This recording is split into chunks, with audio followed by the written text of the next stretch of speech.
I'm a sixth generation on our family's place out in the country, which I don't know if that means that we've got a lot of tenacity, or if we're just stubborn and bullheaded and we're willing to stick with it for a while.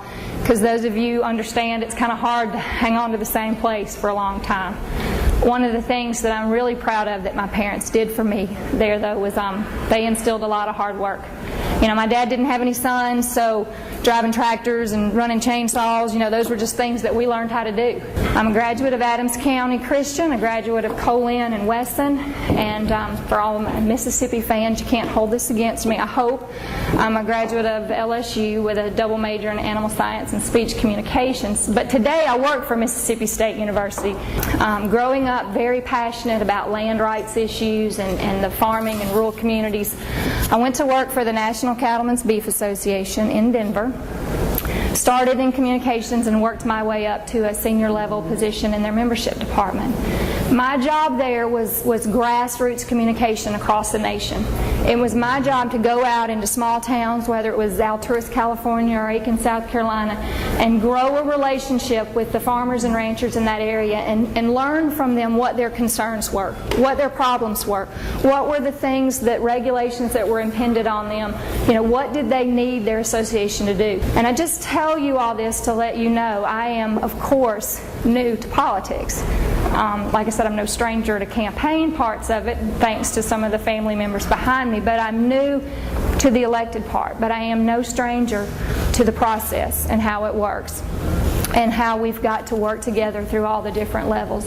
The relationships, the jobs, the experience that I had both in Jackson and in Washington, I think will prove valuable to me just in knowing and understanding how everything worked. But when I came home, the Natchez and Adams County that I left was grossly different than the one I knew. IP was gone. Johns Manville, Armstrong. I had a great meeting in Pike County yesterday, and we talked about from that standpoint, Kelwood and air cruisers. All those industries were gone. I've had some good friends here that started a great business from the ground up and employed a number of people here that were from here. The whole concept of that business was from here. They've left. What is it about this environment that makes it tough for privately owned small businesses to thrive? And I think that's got to be a focus for where we go. And for me, that's what this was all about. People ask me all the time, Melanie, why? And that is a tough question. I'm a single mom with 2 kids, and why take this step? Maybe I'm just stubborn enough, but I think there are solutions to some of our problems. Jobs and economy, I think there are. I truly believe in a very limited government that keeps taxes low and allows private businesses to thrive. Growing up, my dad used to always say, we would talk about, there's wars or there's terrorists going on, and he would just say, lock the gate. Lock that front gate and we'll be just fine. Leave us alone. I don't need anything. Yes, national security is huge. The government has a role, but ultimately protect my rights. Don't create rights for me. Don't take them away. Just let me do business. Let that private sector thrive.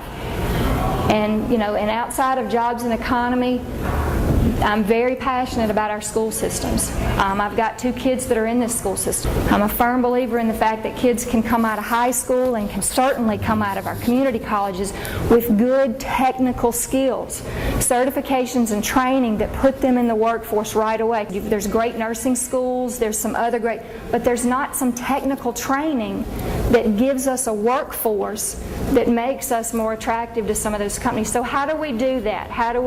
Do we have all the answers? No, we don't have all the answers.